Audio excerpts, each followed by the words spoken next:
Imagine a time when murderers lurked not in the shadows of dark alleys, but in royal courts, grand castles, and bustling ancient cities.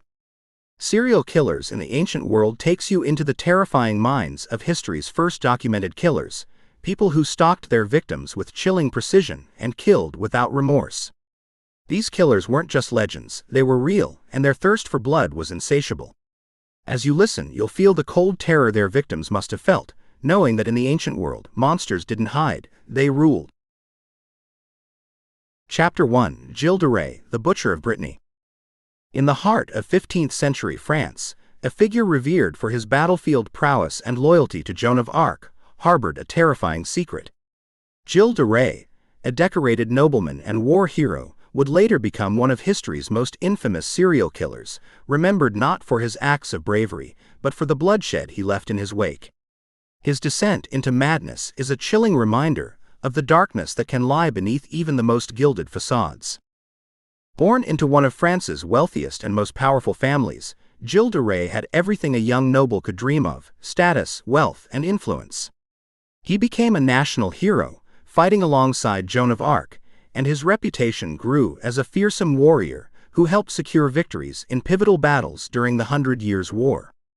But behind this image of nobility and honor, Gilles' personal life began to unravel, and the hero of France would soon transform into a villain of unimaginable cruelty. After his military career ended, Gilles withdrew from the battlefield and retreated into a life of excess. With his fortune dwindling, he turned to alchemy and the occult, desperately searching for ways to restore his wealth. It was during this time that his darkest urges began to surface. Gilles surrounded himself with an entourage of occultists and sorcerers, and as his obsession with forbidden knowledge grew, so did his appetite for violence. The exact moment when Gilles transitioned from occult enthusiast to serial killer is difficult to pinpoint, but his first known victim was a young boy from the local village. Lured to Gilles' castle with promises of work and riches, the child would never return. What happened next is the stuff of nightmares. According to confessions given by his accomplices, Gilles subjected his victims, mostly young boys, to unspeakable horrors. The children were stripped, tortured, and murdered in ritualistic killings that Gilles believed would help him in his pursuit of power. Reports from Gilles' trial describe the macabre scenes that unfolded in his secluded chambers. Witnesses spoke of how Gilles took pleasure in tormenting his victims, often prolonging their suffering for his amusement. His methods of torture were gruesome. Some children were hanged, others decapitated, and their bodies desecrated in grotesque ways. Some accounts claim that Gilles would sit among the corpses, bathing in their blood, or keeping parts of their bodies as trophies. The exact number of Gilles' victims is unknown, but estimates suggest he killed between 80 and 200 children over the course of several years. His killing spree remained undetected for so long due to his status and wealth. Who would suspect that a war hero and nobleman could be responsible for such heinous acts? The local villagers may have whispered about the strange disappearances, but fear and power kept them silent. It wasn't until Gilles' financial recklessness led to disputes with the church and other noble families that his crimes began to catch up with him. As he became more desperate, his erratic behavior drew attention. He had long been suspected of practicing black magic, but no one dared confront him, until one fateful day in 1440 when he abducted a clergyman during a dispute over property. This brazen act forced authorities to take action. Gilles de Rais was arrested, and what followed was one of the most shocking trials in medieval history. As details of his crimes began to emerge, the public was horrified. His reputation was destroyed as witnesses testified to his sadistic murders. Gilles himself eventually confessed to the killings, though there's some debate as to whether he was coerced into his admissions through torture or fear of execution. The trial also exposed the twisted logic behind Gilles' actions. His obsession with alchemy and the occult was deeply tied to his belief that these sacrifices would grant him wealth, power, and immortality. This grotesque fusion of magic and murder paints a chilling portrait of a man who believed he was above morality, someone who saw his victims as mere tools in his quest for supernatural gain. In October 1440, Gilles de Rais was found guilty of his crimes and sentenced to death by hanging. His execution, however, did little to soothe the fears of those who lived in the shadow of his brutality. His castle, once a symbol of noble power, became synonymous with horror, and the memory of his crimes continued to haunt the region long after his death. For centuries, stories of his atrocities were whispered in hushed tones, blending historical fact with legend. Some modern historians argue that Gilles's trial was politically motivated, pointing to his deteriorating relationships with other nobles and the church. They suggest that his downfall was orchestrated by those seeking to strip him of his lands and wealth. While it's possible that the scale of his crimes was exaggerated, the evidence presented at his trial paints a grim picture of a man consumed by madness and sadism. Even today, Gilles de Rais remains a complex and controversial figure. His dual legacy, as a national hero and a serial killer, continues to fascinate scholars and storytellers alike. What drove him from the battlefields of glory to the dungeons of horror? Was it the loss of purpose after Joan of Arc's execution, or a deeper psychological torment that unleashed his sadistic desires? Regardless of the cause, Gilles de Rais' story serves as a terrifying reminder that evil can often hide behind a mask of respectability. His descent into depravity marked him as one of history's first known serial killers, a title that would overshadow all his earlier triumphs. His legacy is one of blood, death, and the unimaginable horrors that lurked in the dark corners of his castle. Chapter 2: Locusta of Gaul, the Roman Empire's most notorious poisoner. In the shadowed corridors of ancient Rome, power often meant life or death, and few knew how to wield death quite like Locusta of Gaul. As one of the Roman Empire's most feared poisoners, Locusta's name would forever be etched in the annals of crime and political intrigue. She was both a tool and a master in the deadly game of power that unfolded in the imperial courts. Her legacy as a professional assassin, armed with potions instead of blades, made her one of the world's first documented serial killers. Locusta was born in Gaul, modern-day France, in the early years of the Roman Empire, and though little is known about her early life, her entry into the dark arts of poisoning became infamous. In an age where political power was often secured through murder, Locusta quickly rose to prominence due to her unmatched knowledge of lethal toxins. Her poisons were reputed to be quick, efficient, and most importantly, undetectable, a valuable skill in a world where ambitious men and women sought to remove rivals without raising suspicion.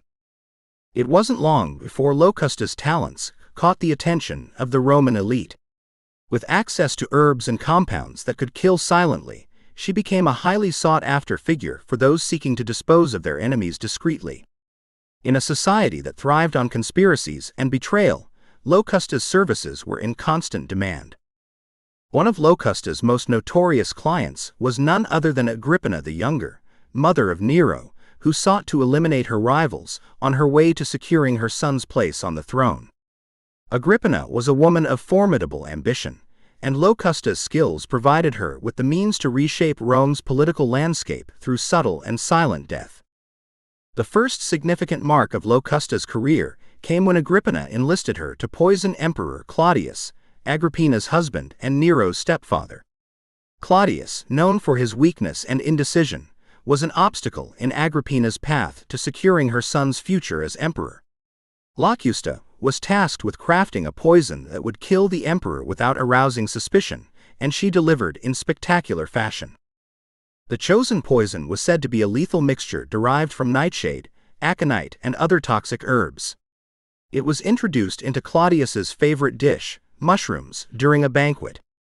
As Claudius consumed the meal, the poison began to work slowly, giving the appearance of a natural death. Claudius fell ill, writhing in pain, and eventually succumbed to the poison's effects. The official story was that he had died of indigestion after consuming too many mushrooms, but those in the inner circles of Roman politics knew that it was Locusta's deadly handiwork. With Claudius dead, Nero was free to ascend to the throne, and Locusta's position within the imperial court was solidified. Nero, who would later become infamous for his cruelty and excesses, became one of Locusta's most loyal patrons. Her role as a poisoner expanded under Nero's reign, and she was entrusted with the lives and deaths of anyone who stood in the emperor's way. One of Locusta's most chilling assignments came when Nero sought to rid himself of his stepbrother, Britannicus. As the legitimate heir to the throne, Britannicus posed a threat to Nero's reign. In 55 AD, Nero once again turned to Locusta for a poison that would ensure his brother's death. This time, Locusta devised a potent toxin that could be slipped into Britannicus's wine during a lavish dinner party. According to historical accounts, as Britannicus drank the wine, he began to convulse violently. Those present at the dinner initially believed it was an epileptic fit, but the truth soon became clear: Britannicus had been poisoned. Nero sat and watched impassively as his brother died before his eyes. Once again, Locusta's poison had worked flawlessly, and Nero's grip on power was secure. Locusta's reputation grew to near mythical proportions. She was known throughout Rome as the ultimate assassin, feared for her ability to kill without leaving a trace. Nero rewarded her generously for her services, granting her wealth, land, and even immunity from prosecution. Her position as the empire's most trusted poisoner made her both a powerful and dangerous figure in the Roman court. But the life of a poisoner in the treacherous world of Roman politics was never safe for long. As Nero's reign became more erratic and tyrannical, his hold on power weakened. Eventually, in 68 AD, Nero was overthrown and forced to commit suicide. With Nero's death, Locusta's protection vanished, and the new regime had little interest in keeping a notorious killer in their midst. In the power vacuum that followed Nero's fall, Locusta was arrested and put on trial for her numerous crimes. Despite her invaluable service to some of Rome's most powerful figures, she was made a scapegoat for the corrupt and bloody politics of the era. Locusta was sentenced to death, a fitting end for someone who had sent so many others to their graves. According to some accounts, Locusta's execution was as theatrical as her life. She was paraded through the streets of Rome and subjected to public humiliation before being executed by wild animals in the arena. Her death marked the end of an era in Roman history, but her legacy, as one of the ancient world's most prolific serial killers, endures. Locusta's story is a chilling reminder of the deadly games that unfolded behind the closed doors of power. She lived in a world where betrayal and murder were not just tools of ambition, but a way of life. Her poisons, crafted with surgical precision, allowed her to kill without ever getting her hands dirty, and her ability to operate in the shadows made her one of history's most dangerous women. Chapter 3: Procrustes, the Torturer of Attica. In the hills and forests of ancient Greece, along the sacred road to Eleusis, travelers whispered in fear of a monstrous figure who would prey upon the weary and the vulnerable. His name was Procrustes, and his reputation as a sadistic murderer would come to haunt the region of Attica. Though much of his story is shrouded in myth, there is chilling evidence that real-life figures similar to Procrustes may have terrorized the roads of ancient Greece, creating the legend of this brutal serial killer. The tale of Procrustes paints him as an innkeeper or a blacksmith, living in a small, unassuming house along the road. But to call him a simple man would be a gross understatement, for Procrustes had a cruel and twisted practice that left travelers forever lost, both in body and in soul. He was no ordinary criminal. His method of murder was both sadistic and ritualistic, designed to inflict maximum suffering and dehumanize his victims. Procrustes' modus operandi was the stuff of nightmares. He would invite lone travelers into his home, offering them food, shelter, and a place to rest after their long journey. Tired and grateful for the hospitality, his unsuspecting victims would accept. Once inside, Procrustes would lead them to his iron bed, a bed of horrors that would become the scene of their last moments. The bed itself was central to his grotesque ritual. His twisted rule was simple but terrifying: each guest must perfectly fit the bed. If the traveler was too tall, Procrustes would lop off their limbs until they fit. If they were too short, he would stretch them on the rack, pulling at their bodies until they were the correct length. The agonizing deaths he inflicted were slow, deliberate, and gruesome, designed to maximize his victims' pain. For Procrustes, it wasn't enough to kill, it was the torment, the transformation of the human body into a grotesque, fitting shape that brought him satisfaction.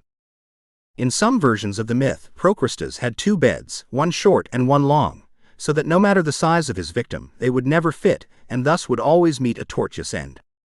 This symbolic cruelty, where no one could ever be good enough or match his impossible standards, reflects a deeper psychological depravity. Procrustes wasn't just a murderer, he was obsessed with control, perfection, and the deliberate destruction of the human body. His need to physically reshape people speaks to a deeper, perhaps pathological desire to dominate others utterly. But where does the myth end and reality begin? While much of Procrustes' story exists in the realm of Greek mythology, historians have speculated that figures like him could have existed. The roads of ancient Greece were treacherous, and travelers were often at the mercy of bandits, murderers, and con artists. The legend of Procrustes may have grown from the tales of a real highwayman or murderer who used similar cruel methods to kill his victims. Historical evidence from the period shows that remote areas along travel routes were rife with banditry. In these lawless regions, travelers were easy targets for criminals who thrived on isolation and surprise. The terror of encountering such a figure on the open road, far from help, would have amplified the stories passed down about Procrustes, turning him from a local threat into a legendary figure.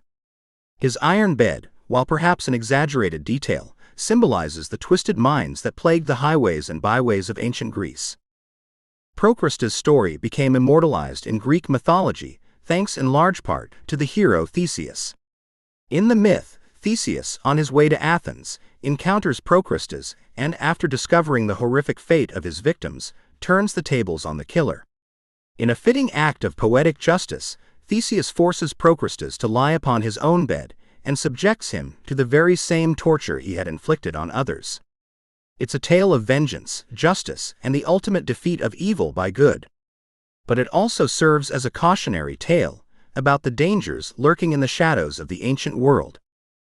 While the story of Procrustes may feel like myth, it's important to consider that myths often contain kernels of truth. In the ancient world, law enforcement was minimal, and many roads were perilous for travelers.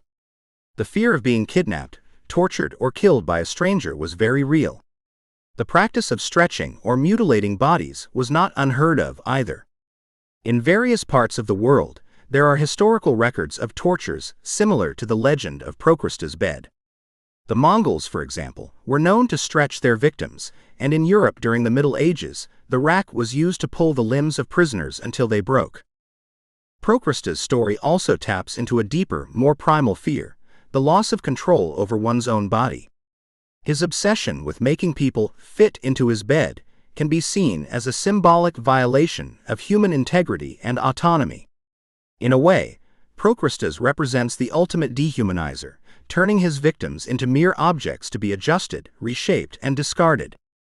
This fear of being transformed against one's will, of being forced to conform to someone else's cruel and arbitrary standards, has resonated throughout history and still echoes in our modern fears of control and bodily autonomy.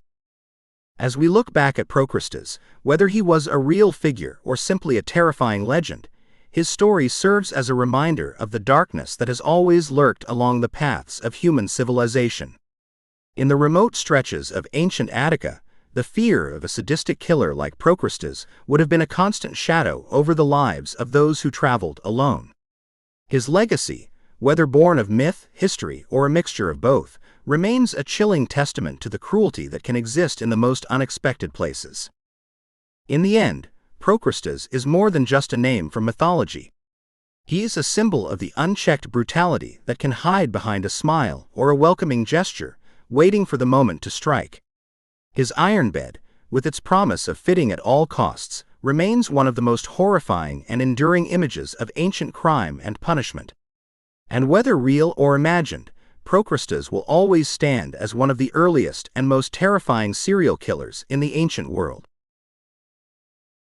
Chapter 4: Liu Pengli, the serial killer prince of Han Dynasty.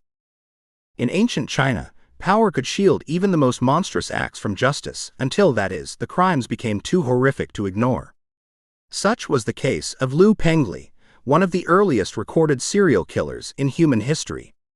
As a prince of the Han Dynasty, he wielded enormous influence, which allowed him to terrorize his subjects for years with impunity. Lu Pengli's story is one of unchecked privilege, psychopathic cruelty, and a reign of terror that would stain the royal family's name forever. Lu Pengli was born into the ruling family of the Han Dynasty, the nephew of Emperor Jing, who ruled during a time of great expansion and stability in China. Growing up in the lap of luxury, Lu Pengli was given power over a vast territory as the king of Zhejiang, a position that allowed him free reign over the lives of thousands of subjects. By all appearances, he should have been a responsible and just ruler, but instead, he became one of China's most feared and reviled figures. Though many princes and rulers throughout history were known for acts of cruelty, Lu Pengli's behavior went beyond mere tyranny. He took pleasure in violence and developed a chilling taste for murder. Over time, he began leading groups of friends and guards on nighttime raids through the countryside. Under the cover of darkness, they would seek out unsuspecting villagers to rob, terrorize, and murder for sport. What set Lu Pengli apart from the typical brutal leaders of his era was not just his power, but his apparent enjoyment of the suffering he inflicted. Historical records from the Book of Han describe how Lu Pengli personally participated in these raids, hunting down his victims like prey. He didn't simply order their deaths from afar, but took an active role in the violence, stalking his victims and killing them with his own hands. This was not about political power or eliminating rivals, this was bloodlust, pure and simple. According to these ancient records, Lu Pengli's reign of terror stretched over several years. He and his gang of marauders would break into homes, dragging out innocent families and slaughtering them in cold blood. Those who survived his rampages would often speak of the terror they felt when they saw the prince and his men approach, knowing that their lives might be forfeit simply because the prince wanted to amuse himself. Lu Pengli's body count grew staggeringly high. The Book of Han suggests that he killed at least 100 people during his bloody campaigns. However, the true number of his victims may never be known. The rural villages where he struck were far from the imperial court's attention, and many of his crimes likely went unreported or were ignored due to his royal status. But as the deaths piled up, even his high-born title could no longer protect him from scrutiny. The tipping point came when the families of his victims finally mustered the courage to bring their grievances to the emperor's court. Although it was exceedingly rare for a commoner to accuse a royal of wrongdoing, the sheer number of complaints forced Emperor Jing to take action. By this time, it had become clear that Lu Pengli was not simply a cruel ruler, but a full-fledged serial killer, and his crimes could no longer be covered up or dismissed. Emperor Jing, already known for his efforts to reduce corruption and consolidate power within the royal family, found himself in an impossible situation. Lu Pengli was not just a distant relative, he was the emperor's nephew, and punishing him would not only bring disgrace to the royal family, but could also spark political unrest. Executing a member of the royal household was almost unheard of, especially someone as highly ranked as Lu Pengli. Nevertheless, the emperor could not ignore the cries of the people, nor the horrific details of Lu Pengli's blood-soaked reign. In a rare and unprecedented move, Emperor Jing stripped Lu Pengli of his title and banished him to the remote region of Shangyang, where he would live out the remainder of his days in isolation. Although this punishment was severe by royal standards, it fell far short of what Lu Pengli truly deserved for his crimes. His banishment to Shangyang was a political maneuver, a way for the emperor to distance himself from the scandal without resorting to execution. Yet even in exile, Lu Pengli's story sent shockwaves through the empire, tarnishing the reputation of the royal family and casting a long shadow over Emperor Jing's reign. What makes Lu Pengli's case particularly chilling is not just the scale of his crimes, but the fact that he was able to commit them for so long without consequence. His royal status, wealth, and connections shielded him from justice, allowing him to indulge his murderous impulses without fear of reprisal. He was a predator with a crown, free to terrorize his subjects with impunity. The fact that his own uncle, the emperor, had to be forced into action shows just how deeply ingrained privilege was in ancient China. Lu Pengli's story is one of the earliest examples of a documented serial killer. Unlike other rulers who committed atrocities for political gain or in the heat of war, Lu Pengli killed for pleasure. His need for violence was not about consolidating power or eliminating threats. It was an expression of his own psychopathy, his thirst for blood, and the sheer thrill of domination over life and death. In many ways, he was a precursor to the modern serial killer, exhibiting many of the same traits that would define infamous killers centuries later: lack of empathy, pleasure in suffering, and a pathological need for control. In the end, Liu Pengli's downfall serves as both a warning and a reminder of the dangers of unchecked power. Though he was eventually punished, his exile was a far cry from the justice his victims deserved. His case highlights the terrifying reality that, in some cases, those with the most power can also be the most dangerous. Chapter 5: Elizabeth Báthory, the Blood Countess of Hungary. High in the misty Carpathian Mountains of Hungary, nestled within the imposing walls of Székely Castle, there once lived a noblewoman whose name would become synonymous with horror and cruelty. Elizabeth Báthory, a countess of royal lineage, holds the dark distinction of being one of history's most prolific female serial killers. Known as the Blood Countess, she is said to have tortured and murdered hundreds of young girls in one of the most notorious killing sprees of the 16th and 17th centuries. Her monstrous acts have earned her a permanent place in the annals of history, where she is often compared to the likes of Vlad the Impaler and Jack the Ripper. But what makes Elizabeth Báthory's story even more chilling is the possibility that her wealth and noble status allowed her to commit her atrocities unchecked for years. Born in 1560 to one of the most powerful families in Hungary, Elizabeth Báthory was destined for a life of privilege. Her family's wealth and influence extended across Europe, and she was raised with the finest education available to a noblewoman of her time. Fluent in several languages and well-versed in politics, Elizabeth was as brilliant as she was beautiful. But there was another side to her that would later reveal itself, one far darker and more sinister. From a young age, Elizabeth showed signs of sadistic tendencies, often witnessing brutal punishments administered to the servants in her household. Some accounts suggest that she enjoyed watching these punishments, perhaps planting the seeds of cruelty that would later manifest in far more horrifying ways. At the age of 15, Elizabeth was married to Ferenc Nadasdy, a Hungarian war hero who came from another prominent family. Their marriage was one of political alliance, and Elizabeth soon found herself running the Nadasdy estates while her husband was away at war. With her husband's frequent absences, Elizabeth wielded significant power and was responsible for the well-being of the villagers and servants who lived on her land. However, as rumors would later reveal, she also began using this power in terrifying ways. The legend of Elizabeth Báthory's cruelty began in the early 1600s, when whispers of disappearances and strange occurrences spread through the local villages surrounding Székely Castle. Young peasant girls who were sent to the castle to work as servants often vanished without a trace. Families of these missing girls were too afraid to accuse the powerful countess directly, but the sheer number of disappearances eventually became impossible to ignore. What happened behind the thick stone walls of Székely Castle was the stuff of nightmares. According to testimonies and surviving records from Elizabeth's trial, the countess and her accomplices, often trusted servants, lured young girls into the castle with promises of work or education. Once inside, these girls were subjected to unspeakable acts of torture. Elizabeth's methods were as varied as they were sadistic. Victims were beaten, burned, mutilated, and starved, sometimes for days or even weeks before being killed. Some were reportedly covered in honey and left to be devoured by insects, while others had needles driven beneath their fingernails or were locked in freezing cold water until they died of exposure. What sets Elizabeth Báthory apart from many other historical killers was the sheer scale of her violence. While it's common for serial killers to operate in secrecy, Elizabeth seemed to have no fear of being caught. Her nobility protected her, and her power over her estates allowed her to carry out these horrific acts with impunity. For years her crimes went unchallenged, as those who might have dared to speak against her were silenced by fear. One of the most infamous legends surrounding Elizabeth Báthory is her supposed obsession with youth and beauty.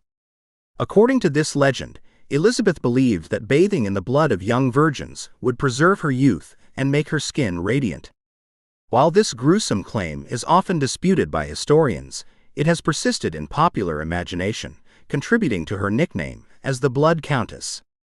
Whether or not this particular ritual was true, there is no doubt that Elizabeth took a perverse pleasure in the suffering of others, and saw these young girls as expendable tools in her twisted quest for power and control. As the years went by, Elizabeth's crimes escalated, and she became more brazen in her actions. No longer satisfied with killing peasant girls, she began targeting daughters of the lower nobility.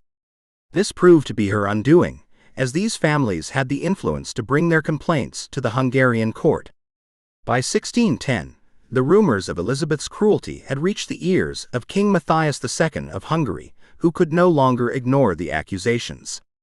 The king sent a group of investigators, led by a man named Georg Thurzo, to Sziszeg Castle to examine the charges against the countess.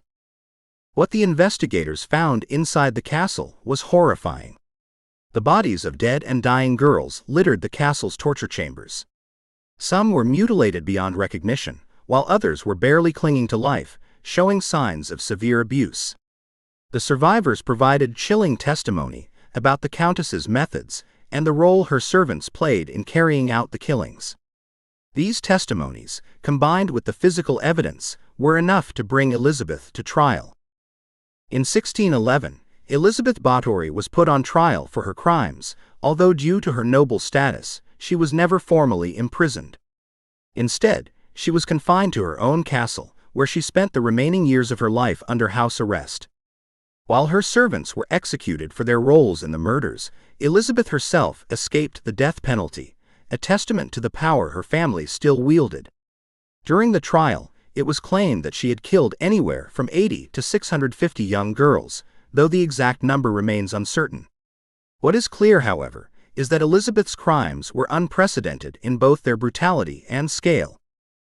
Elizabeth Báthory died in 1614, alone and isolated within the walls of Sziszeg Castle. Her legacy, however, would live on, as the story of the Blood Countess became one of the most enduring legends of European history. Whether she truly bathed in the blood of virgins, or whether this detail was exaggerated over time, there is no doubt that she was a sadistic killer who used her power and privilege to commit unspeakable acts of cruelty. Today, Elizabeth Báthory is often remembered as a figure who straddles the line between history and legend. Her crimes have inspired countless books, movies, and even vampire myths. She is a reminder that evil can sometimes wear the face of nobility, and that those in power are not always above the darkest impulses of humanity. Chapter 6: The Mysterious Child Murderer of Ancient Athens. In the heart of ancient Athens, where democracy was born and philosophy flourished, a shadow lurked in the city's corners, far from the sunlight of its golden age. Amidst the bustling streets and grand architecture, an invisible terror began to take hold, a string of brutal child murders that sent waves of fear and suspicion through the city. The identity of the killer would remain forever a mystery, but the gruesome deaths left an indelible stain on Athenian society, forever entwining its cultural achievements with the darkness of human nature. The recorded history of Athens, from the late 5th century BCE, is filled with tales of philosophical debates, military conquests, and political intrigue. But rarely does it dwell on the sinister side of human behavior, especially something as horrid as a serial killer. Yet, pieced together from fragmented ancient texts and whispered rumors passed through generations, the story of a child murderer who terrorized Athens has emerged as one of the earliest documented cases of a serial killer targeting children. It began with a few disappearances, young boys and girls, mostly from poor families, who would vanish without a trace while playing in the streets or running errands for their parents. At first, these cases were dismissed as accidents. Ancient Athens was a busy city, and it wasn't unheard of for children to get lost, kidnapped by slave traders, or simply run away. But when their bodies started turning up in the dark alleyways and hidden corners of the city, it became clear that something far more sinister was at work. The victims were found in varying states of mutilation, their small bodies showing signs of both physical torture and post-mortem desecration. The exact nature of these wounds, was difficult for early Athenian investigators to interpret. Some believed the children had been sacrificed in religious rites, a common practice in certain pagan rituals of the time. Others thought the murders were the work of a madman, someone driven by a bloodlust that defied understanding. One of the earliest and most detailed accounts of the child murders comes from the writings of an Athenian physician named Democritus, whose works on anatomy and early medicine included observations of the human body in life and death. Although much of his work focused on natural illnesses, he recorded some of the city's criminal cases in order to better understand the effects of violence on the human body.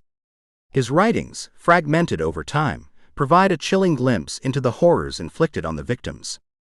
Democritus noted the precision with which the children's bodies had been mutilated, describing how certain organs appeared to have been deliberately removed, and other parts seemed to have been burned or branded. These findings led to widespread speculation about the killer's motives. Some believed the murderer was a practitioner of dark magic, using the bodies of the children in rituals designed to gain power or immortality. Others thought that the killer might be a physician or anatomist, someone who had knowledge of the human body and took a sick fascination in dissecting it. Athens, like much of the ancient world, was steeped in superstition, and rumors about the murderer's identity spread quickly. One popular theory was that the killer was a high-ranking politician or nobleman, someone whose wealth and power protected him from suspicion. These rumors grew after one of the victims was discovered near the Agora, the political and social hub of Athens, where only the city's elite typically roamed. The location of this particular body raised questions about how the murderer had been able to move so freely through the city without arousing suspicion.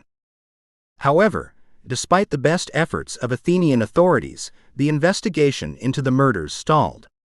In ancient Greece, law enforcement as we know it today did not exist. Instead, local magistrates and private citizens were responsible for maintaining order, and justice was often handled through personal vendettas or public trials. The city's rudimentary investigative methods were no match for a killer as elusive and cunning as the one stalking Athens' children. With no clear suspect and no pattern to the killings, fear and paranoia gripped the city. Parents kept their children close, afraid to let them venture too far from home. The streets that once buzzed with the laughter and energy of young Athenians were now eerily quiet. Public gatherings became somber, as the people of Athens questioned how such evil could exist in their society, one renowned for its advancements in art, philosophy, and politics. The great thinkers of the day, including Socrates, spoke of morality and justice in abstract terms, but the terror in the streets was far more immediate and primal. Some citizens turned to religion for answers, believing that the gods had cursed the city, perhaps angered by some transgression. Offerings were made at temples, and sacrifices were conducted to appease the deities. But these gestures did little to quell the growing panic. The murders continued sporadically, and as the killer remained at large, Athenians began to lose faith in their leaders and their gods. Eventually, the murders seemed to stop as suddenly as they had begun. The killer, whoever they were, either died, moved on, or found another way to satisfy their violent urges. But the damage was done. Athens was left scarred, its people haunted by the knowledge that someone, possibly still walking among them, had committed unspeakable acts against the most vulnerable members of society. In the years that followed, the story of the child murders became a kind of urban legend in Athens, whispered among the city's poorer inhabitants, whose children had been the primary targets. Parents would tell their children not to stray too far from home, invoking the faceless killer as a warning. Even as Athens rebuilt itself and moved forward, the memory of those dark days persisted. Historians and scholars of ancient Greece continue to debate the true identity of the murderer, with some suggesting that the killings were part of a larger organized crime ring that trafficked children for illicit purposes, while others believe the deaths were the work of a lone madman.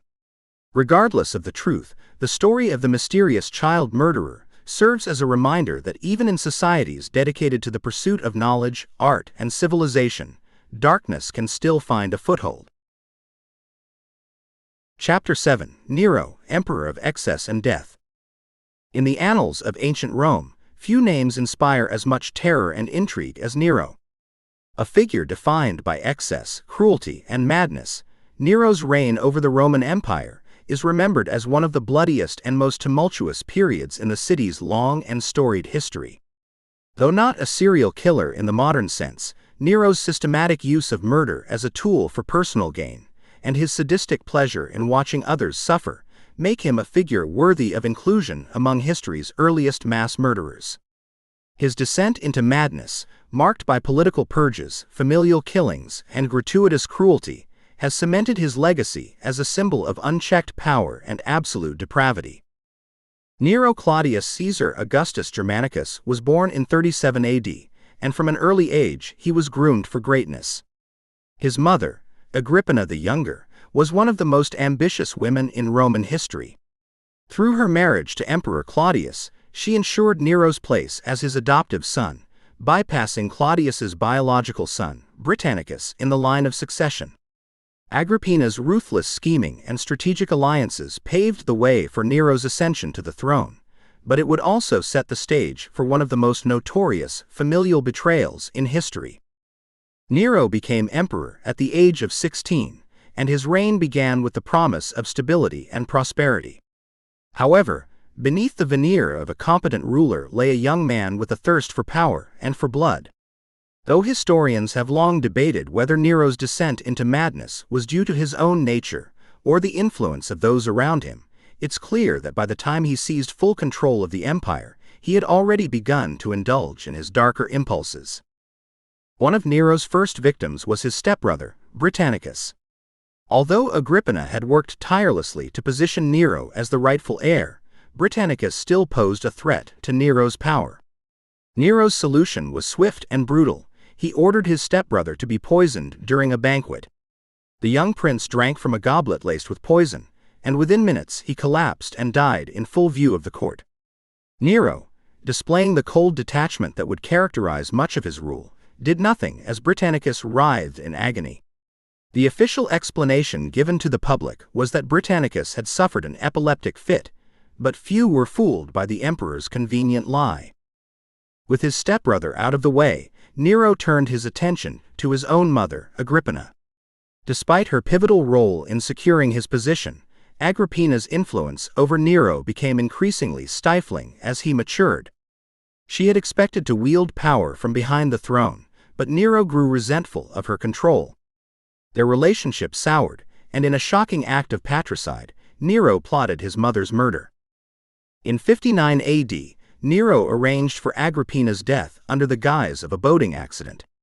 He invited her to a luxurious villa on the coast, where she was to be transported by boat.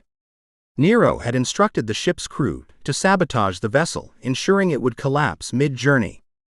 When the boat capsized, Agrippina swam to safety, thwarting the initial plan. Furious, Nero dispatched assassins to her villa, where she was stabbed to death in her own bed. The brutality of Agrippina's murder sent shockwaves through Rome, but Nero showed no remorse. In fact, he justified the act to the Senate by claiming his mother had been plotting against him, painting himself as the victim of a political conspiracy.